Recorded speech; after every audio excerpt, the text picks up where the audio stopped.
turn that music down. For this week's episode, we're going to talk a little bit about some of the issues from previous episodes. I have left my housing in Charlottesville, so I am currently on the road. I hope you're all doing really well. For me, it's been an interesting turn of events. I have talked some with the local government here already about the situation. For me, it's not a situation someone like me should actually be in, but it's just the way events have gone at this point. Previous episodes, I addressed the fact that I attended Luther College in Iowa, where a certain amount of trafficking was set up. I was exploited for a number of years for projects and wasn't paid for them, and that hasn't been resolved. No payment has ever been made for any of the work. And it took a really long time actually working with the U.S. government to get a lot of the exploitation and extortion stopped. An unfortunately long amount of time.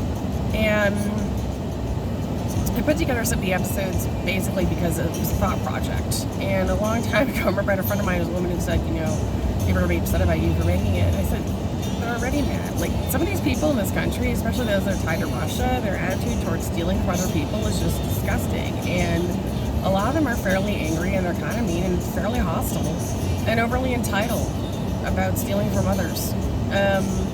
One funny thing I'll tell you, and I kind of addressed in previous episodes when I talk about projects, is that I was asked to provide a certain amount of work for Hollywood, actually, and not paid. And one of my strategies, actually, for dealing with it, because I was literally being threatened with losing my life over it, was to seriously think about how I could make it a lot less fun for the people that were trafficking me. So I started doing things that were funny, putting stuff into projects that just wasn't good, it looks bad. I'll give you a quick tip. If you see a pop performer and something they have on just looks really stupid, and not even like stupid fun, but just stupid, or makes you just laugh at them or disrespect them, chances are that they didn't pay somebody on a project or for the work, and that's why it looks like that. It was put together that way on purpose. So, for me, I look back sometimes, and Luther College was a joke. And thank God for me, a few people have already defriended me that have been fake friends from the school that tried to keep in contact even over the years on Facebook. It was just ridiculous. Because none of them ever did the right thing by me. I can't think of anyone from the school that ever really stood up for me at all with what I went through. And it's just really obvious the school is out for itself. It's a real undergraduates. Other than the ones that have suffered and been trafficked themselves. And there's been a few of them that have gone through some pretty bad things, I think, that are artists. But I know it's kind of unimportant and irrelevant to the present because I'm not doing anything with the school and don't have contact with them where I went from the school anymore. And I don't want to. So that's just a message for anyone who's paying attention to still in their network. Please don't ever think you're on good terms with me, because you're not. And it brings the larger question, you know, why is there so much corruption around schools, and especially private schools? Well, a lot of it actually relates to how people get money, because some people earn money honestly to go to school, and some people earn it through criminal activity. And when you look back at the history of the country, you'll see that there was a lot of schools that people who attended schools got doctorates who came from criminal families or from terrorist networks. The money was just stolen. They didn't actually earn it authentically. What has the government done to try to address that? Well, financial aid.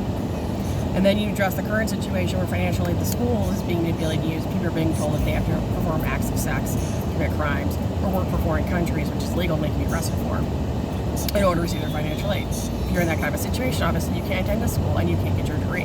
That's a problem. And it's a current problem that still hasn't been addressed and fixed. And I actually discussed this with the government myself. I said, you know, we got this thing with the housing loans where criminals try to insert themselves and you didn't protect people and put things together in such a way so that they could get their housing loans without criminal activity somehow being interfaced in. A lot of people lost their homes in the late 2000s. Some people think they never should have taken the loans in the first place. Some people think the loans even being offered, the government allowing it was criminal based on the activities around the laws. It was Bill Clinton who actually signed some of the deregulations that allowed for those large loans to be placed in the first place, that allowed people to purchase homes in different form. Called the top of the housing bill in the late 2000s. Is the situation with financial aid for schools the same? Possibly. I think you're going to find that there's a lot of people who take out loans for schools that weren't worth paying for in the first place, especially some of the private schools. They were overpriced, and the schools themselves were probably engaging in too much criminal activity. Now this brings me to a song that I was asked to sing when I was at Luther. They said, you're going to go to GC and you're going through some investigation. They're confident that the government was going to support them, which the government didn't in the end. And they trained me to sing a song, Simple, from 9. So that was actually a song I picked out, but it was supposed to sing it. It was just supposed to explain everything, you know. just explain everything, Deborah. She'll be every beautiful voice. It'll fix everything. It didn't fix anything. It was just crazy and weird. Kind of showed how crazy the school was. Showed how mentally ill we were. Right? But since we're here and I'm in my car, I might as well go ahead and sing a song for you. So here we go. Simple are the ways we come apart. Simple are the ways of love. It's as simple as a tree and as simple as a cloud. It's as simple as the simplest things have always been. It's as simple as the sun and the moon and the stars in the sky.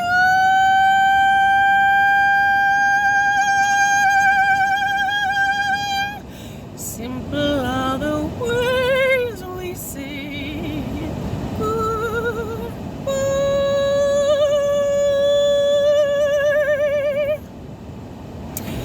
Anyways, so yeah, I actually did perform that song for a whole bunch of different agents, and they all thought it was really great. They all said the school's crazy, and I agree. And I think everything the school's put together with their own little arrangements, their little business arrangements, and those are stories they've convinced for themselves is crazy too. You know, I may have met one or two people over the years that were somewhat helpful, but there were so many people from the school who were just victims of, they were either like trafficking people or victims of trafficking, that it was just really impossible, and I gave up on trying to contact anybody from the school. I worked with contact with them. And, you know, I might have one or two people that I've messaged, like even in the past year, just to try to get some clarity, and then realized it doesn't matter. You know, I hope anyone who else was stuck in those situations has gotten out, and I know one person I think has. But I think there's a lot left to do and work on that situation, because unfortunately school plays into a larger issue in the rest of the country.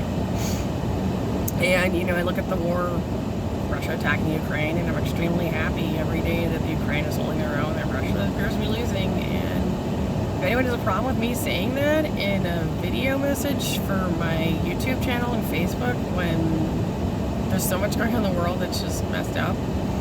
I mean, I don't know about you, but I'm trying to stay like positive for Valentine's Day and, you know, keep a happy heart, right?